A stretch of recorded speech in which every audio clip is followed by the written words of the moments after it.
चेन्नई से लगातार लापता हो रही लड़कियों की गुत्थी सुलझ रही थी। वो मासूम लड़कियां शिकार बन रही थी जिस्म फरोशी के एक ऐसे रैकेट का जिसका सूत्रधार था शंकर। पेशे से मामूली ऑटो ड्राइवर, लेकिन असल में एक दरिंदा।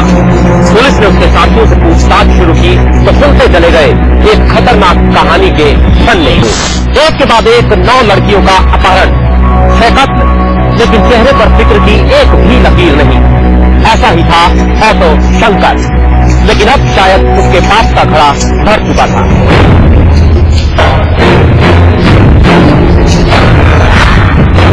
चारों तरफ से घिर चुका शंकर कब तक छिपता? उसके सारे अड्डों और संपर्कों की जानकारी पुलिस को मिल चुकी थी और एक दिन वो पकड़ा गया। लक्ष्मी ने शंकर को देखते ही पहचान लिया।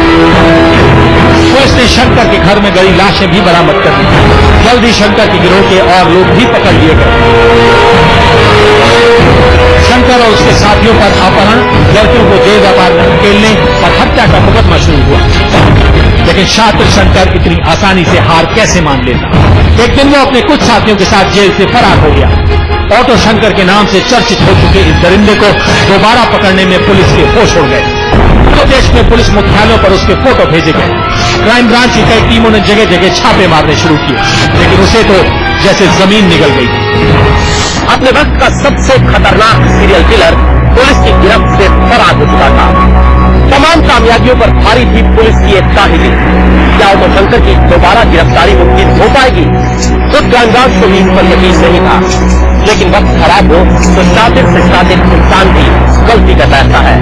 ऑटो शंकर से भी वही हुआ। शंकर फिर पुलिस की गिरफ्त में था। उसके गैंग के बाकी भगोड़ों को भी गिरफ्तार कर लिया गया। अदालत ने ऑटो शंकर और उसके 2 साथियों एल्डिन और शिवाजी को फांसी की सजा सुनाई, जबकि उसके 4 साथियों को उम्र कैद की सजा दी गई।